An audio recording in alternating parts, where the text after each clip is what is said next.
Bien, hermanos, tengan ustedes muy buenas noches. Vamos a dar comienzo a la clase que corresponde a la fecha de hoy. El tema que nos corresponde desarrollar en esta oportunidad tiene que ver con el capítulo número 9 de la epístola a los romanos. Esta es la clase número 11 que corresponde a hoy, 30 de septiembre del 2021. El tema es el rechazo de Israel. Este rechazo se debe a su propia culpa. Entonces, esto es lo que vamos a considerar a continuación. Uno de los contextos más importantes de Israel tiene que ver con su situación de inestabilidad. Es el país que mayor veces ha sido atacado, ha tenido crisis de carácter bélico. Consecuentemente, es una nación que pocas veces ha sido aceptada. Y por lo mismo, es una nación que ha sufrido muchas consecuencias, con todo sigue siendo el referente para todas las naciones del mundo. Bien, el contexto del tema de hoy, hablaremos del capítulo 9, 10 y 11. Estos capítulos tienen que ver con la historia de Israel. ¿Cómo podría resumirse este contexto? Simplemente tenemos que usar un concepto básico que es la soberanía de Dios. Esta soberanía de Dios define 4 elementos esenciales. En primer lugar, Dios no bendice a la descendencia carnal de Abraham solo por serlo. Es decir, que no se trata del hecho de ser perteneciente a la nación de Israel simplemente por pertenecer a Abraham y con ser descendiente físico de Abraham. En realidad, para pertenecer a la nación espiritual de Israel, se tiene que pasar por la conversión a través de la fe. Otro aspecto importante es la ceguera de los israelitas. Hay un orgullo en ellos, el hecho de ser portadores de la ley, pero este hecho les impide ejercer la característica principal de la salvación, que es acceder a la justicia de Dios por medio de la fe. Este elemento es sostenido por el edificio portentoso de su religión. Su religión es el que define su situación. Además de ello, hay algunas promesas que Dios ha efectuado para Israel y estas tienen que ser cumplidas. Y llegará un momento en que las bendiciones de los gentiles ha de despertar el celo de los israelitas. Consecuentemente, ellos serán salvos en su momento. En resumen, hay 5 elementos. Primero, no todos son israelitas. Para ser israelita, no simplemente se trata de serlo como descendiente físico, sino que se tiene que pasar por el tema de la fe. El otro aspecto, hay un orgullo espiritual entre los judíos, es el hecho de ser portadores de la ley y consecuentemente se califican para poder cumplirla y poder acceder a la justicia. Pero esa justicia es incipiente en relación a la demanda de Dios. Hay un edificio que es su religión, hay promesas que tienen que ser cumplidas por Dios y finalmente se espera las bendiciones de que los gentiles despierten el celo de los judíos. Estos 5 son los argumentos que ilustran la posición de Dios frente a Israel. Ahora bien, la soberanía de Dios, Israel y el Evangelio. Para muchos autores hay un paréntesis en los capítulos 9, 10 y 11, porque al principio el apóstol Pablo comienza exponiendo la parte doctrinal de la epístola, desde el 12 hasta el 16 la parte práctica, pero muchos consideran que el 9, 10 y el 11 simplemente es un paréntesis porque ha tenido un sentimiento de nostalgia, un sentimiento especial hacia Israel y por ello es que le dedica 3 capítulos.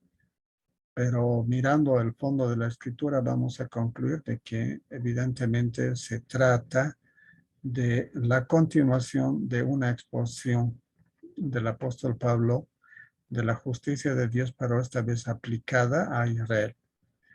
Entonces, también podemos considerar como la justicia aplicada de la exposición que hace el apóstol Pablo, pero esta vez en lo referente a Israel.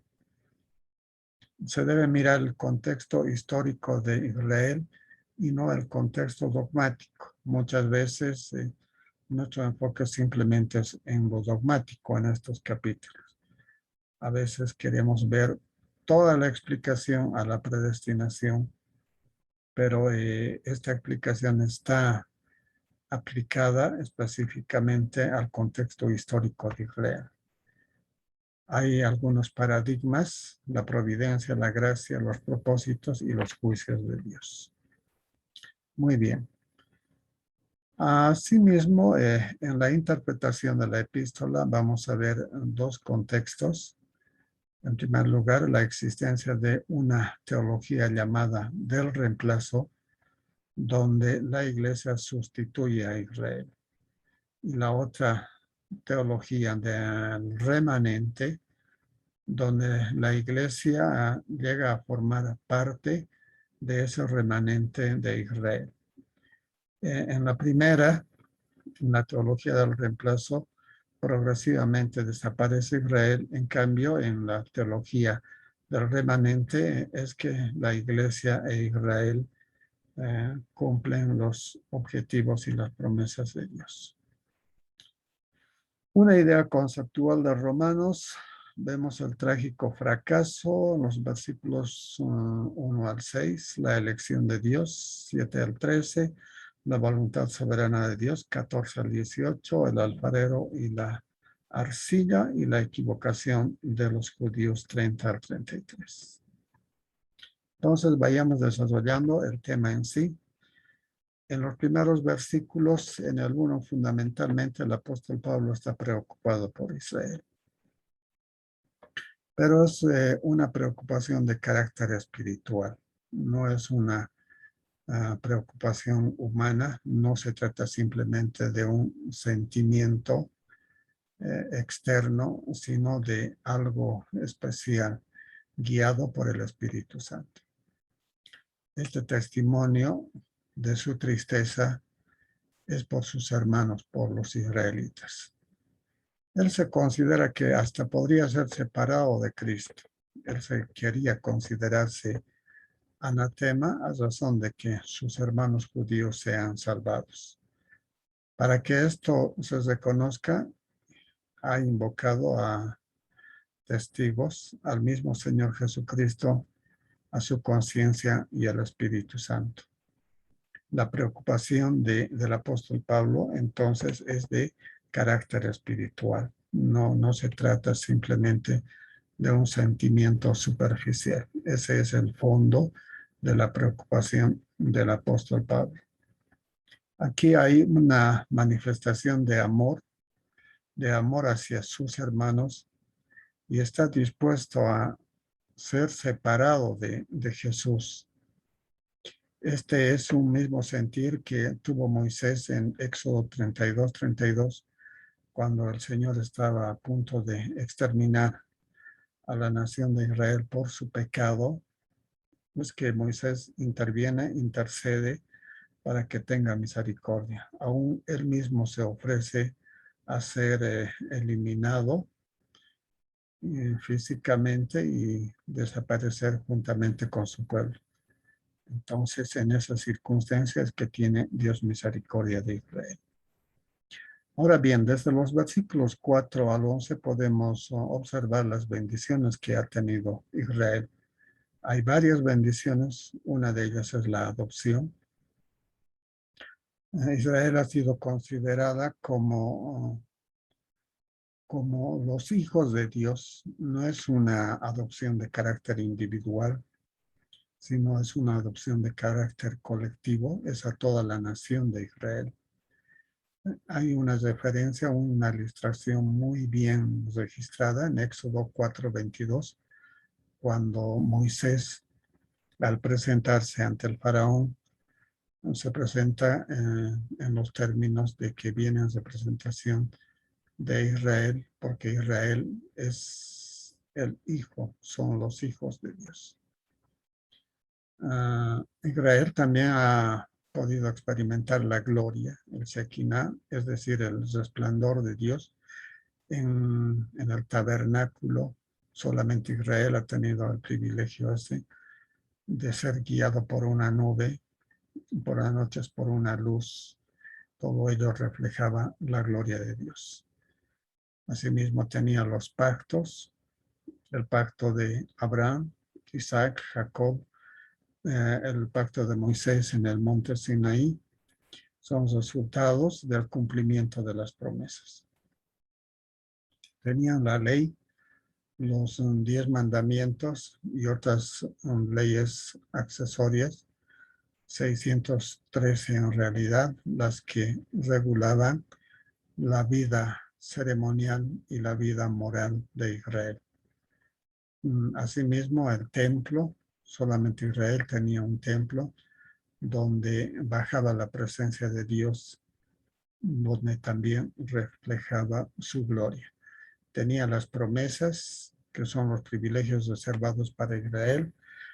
Los patriarcas, esto implica tener una tradición y una historia, porque si vamos a buscar un referente de los antecedentes de Israel, lo encontramos en Abraham, en Isaac y en Jacob. La promesa de un Mesías, iba a venir un gobernador y que este gobernador iba a gobernar a Israel, reponiendo su situación de gloria principalmente en la vigencia del imperio romano, y ellos tenían esa esperanza de que iba a venir un libertador. Vino, pero no pudieron reconocerle. Las promesas de Dios en los versículos 6 al 13, en primer lugar, estas promesas no es para todo Israel. No todos los que descienden de Israel son israelitas, ni por ser descendientes de Abraham son todos hijos. Para la creencia judía, el hecho de ser descendiente de Abraham ya se consideraban ya como herederos de la gracia, como hijos de Abraham en su generalidad, pero en el entendimiento de Dios no todos son hijos de Abraham. Hay una característica especial, hay un requisito, podríamos decir, especial para todo esto. Es que ser hijo de Abraham implica también ser hijo de la promesa. ¿Cuándo es hijo de la promesa? Dios le promete a Abraham descendencia cuando no la tenía. Pero Abraham logra vulnerar esa promesa y trata de resolver en los términos humanos. Tiene una relación con Agar, su esclava, quien le da un hijo, Ismael, pero ese no es el hijo de la promesa. El hijo de la promesa tenía que ver de la descendencia con su esposa, o sea, con Sara. Pasaron 90 años y a los 90 años es que concibe Sara y tiene un hijo llamado Isaac. Este hijo es el hijo de la promesa. Aunque Abraham tenía otros hijos después de la muerte de Sara, en Génesis 25, versículos 1 y 2, podemos observar que existe otra descendencia, pero tampoco ellos constituyen la descendencia de la promesa. Entonces, si hay promesa, es que también hay una elección. Entonces, solamente los hijos de la promesa son los beneficiarios de la salvación. Ahora, con respecto a Abraham, se destaca como válida la descendencia que tuvo en Isaac, solamente eso. El hijo sería de Abraham, pero indudablemente para ratificar todo ello tenía que ser específicamente también de Sara. Muchos pensaron de que esto era una casualidad, de que no podía replicarse en otras generaciones. La promesa se replicó también en su hijo, en Isaac, en su unión con Rebeca, concibe dos hijos gemelos, los mismos han tenido también carácter profético, solamente uno de ellos ha sido el beneficiario de la promesa y el otro fue desechado. Por lo mismo, Dios le dijo a Rebeca de que el mayor serviría al menor. Con esto había un propósito, un plan en Dios, una indicación de que había un ejercicio en la soberanía de Dios. Entonces, Dios estaba en función de ejercerla, su soberanía, de ejercerla a través del llamamiento o de la elección. Y lo elige a Jacob y desecha a Esaú, aunque Esaú era el primogénito. Hay algunas características en estos elementos. Si bien Abraham tuvo dos hijos, uno Isaac, hijo de Sara, y el otro Ismael, hijo de Agar. Otra vez ratificamos solamente Isaac es el que pudo asimilar la promesa. Isaac fue el hijo de la promesa, consecuentemente el heredero de la bendición. También el apóstol Pablo, al citar a Rebeca, habla de sus dos hijos de Isaac, Jacob y Esaú, y de ambos solamente uno es el que va a legar la bendición de la promesa. Entonces, el apóstol Pablo concluye que no es suficiente la pertenencia, sino que dentro de toda familia, Dios es el que elige.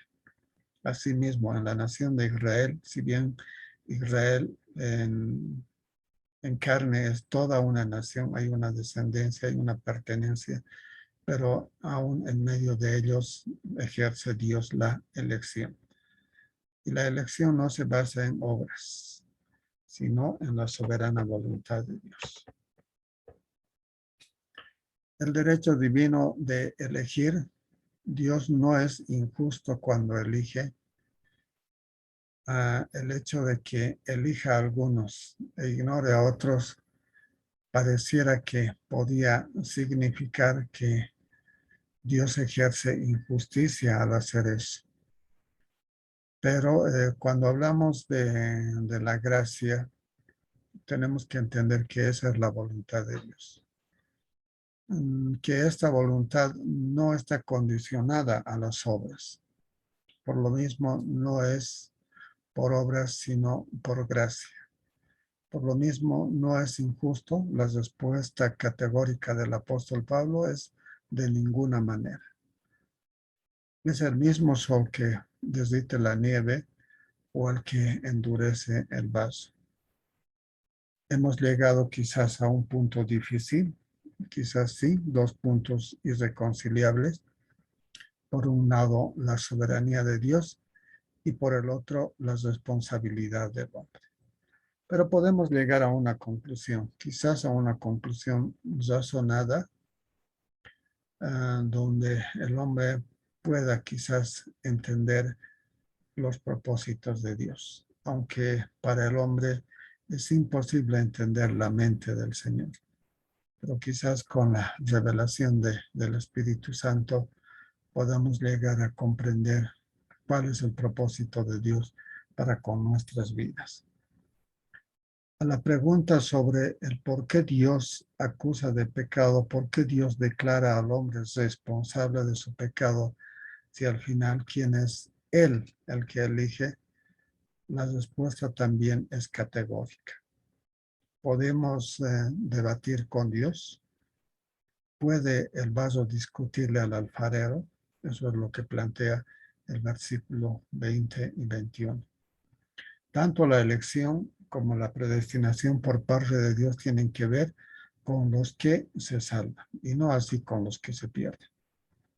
Difícilmente vamos a intentar encontrar una explicación de los que se pierden, porque la revelación, específicamente el tema de la predestinación, está enfocado para los que son salvos, para los creyentes y no así para los incrédulos. No se sabe el destino de los incrédulos, no se sabe por qué se pierden, aunque se puede deducir de que es a causa de su propia responsabilidad. Muchos han tratado de interpretar estos versículos 20, 21, 22 como un signo de la doble predestinación, es decir, que Dios elige a los que van a ser salvos y también elige a los que no van a serlo.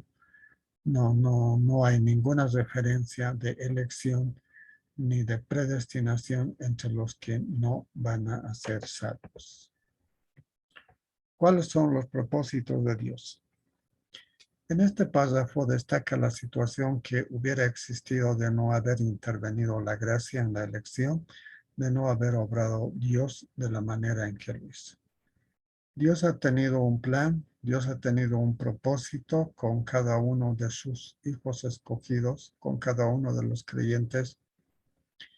Y por ello debemos también entender que todo ello no es un hecho casual, no es una obra nuestra, simplemente se trata de la intervención de Dios. Mirando a Israel, Dios no ve a Israel como pueblo de Dios. Israel queda igualado a los gentiles que no eran pueblo de Dios. En esa situación vive Israel actualmente como nación en este tiempo presente.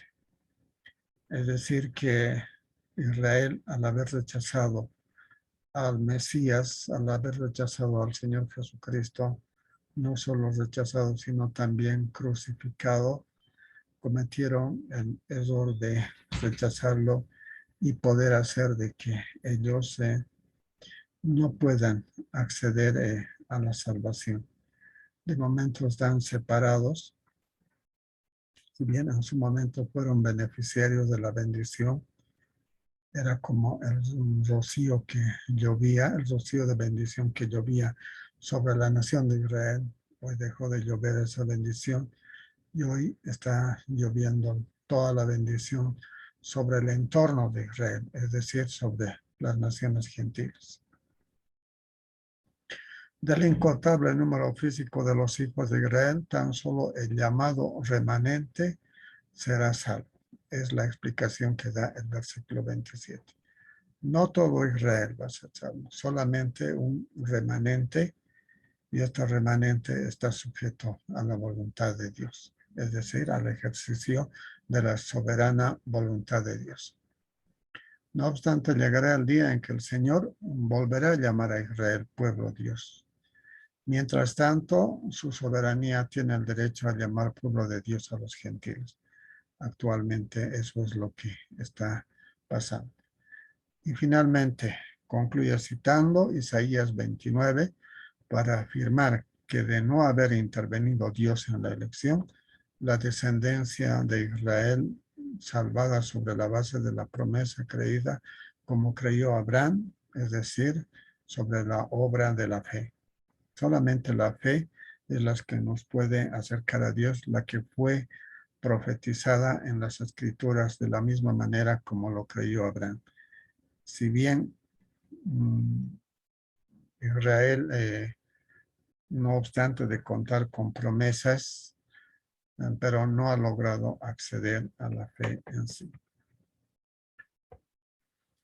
Finalmente, en los versículos 30 al 33, la diferencia entre hacer y creer. En este párrafo se llega a la conclusión de que ni la fidelidad ni la justicia de Dios resultan menoscabadas en razón del ejercicio de la soberanía. La soberanía de Dios se impone sobre toda circunstancia. Ninguna obra del hombre será considerada. Pero, ¿qué pasó con los israelitas? ¿Cuál fue el error de su caída? Simplemente el hecho de buscar la justicia por las obras de la ley y no la encontraron en ese camino. Era un camino equivocado. No quisieron buscar el camino de la fe como la de Abraham, que era el correcto y el aceptado por Dios.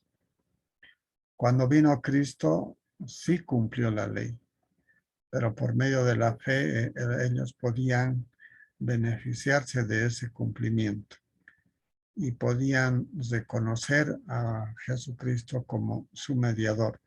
Pero los rechazaron, más al contrario, lo acusaron de blasfemo por sostener una doctrina contraria a lo que ellos proclamaban. Pero lo que Jesús hacía era verdadero. Por lo mismo es nuestra salvación. Los judíos necesitaban una salvación de forma desesperada y lo hubieran tenido aceptando a Cristo, al Mesías Salvador. Pero como los rechazaron, es que tropezaron en él y quedaron caídos, sufrieron juicios y dispersión. ¿Qué pasó con los gentiles? Los gentiles, contrariamente, aceptaron con fe al Señor Jesucristo y lograron acceder a la salvación. Pablo termina este párrafo con una cita de Isaías en el capítulo 28, versículo 16. He aquí pongo en Sión piedra de tropiezo y roca de caída, y el que creyere en él no será avergonzado. Lo presenta como un principio general válido para los judíos que creyeran en Cristo, pero también accesible a los gentiles que creen en Jesucristo. Actualmente hay algunos judíos que están optando por la fe en el Señor Jesucristo y están ingresando a la salvación, o sea, al plan de la iglesia. Pero Dios no va a dejar de cumplir sus promesas para con Israel. Bien, hermanos, eso ha sido la clase de hoy. Vamos a concluir de esta manera. Hemos hablado de Israel, que Dios tiene promesas con Israel y no las va a dejar de cumplir. Él va a ejercer su soberanía y en el ejercicio de esa soberanía se va a cumplir todo el plan de Dios e Israel va a ser salvo. Hay un remanente de Israel que está esperando esta salvación. Muchas gracias, hermanos, que Dios los bendiga y tengan ustedes muy buenas noches.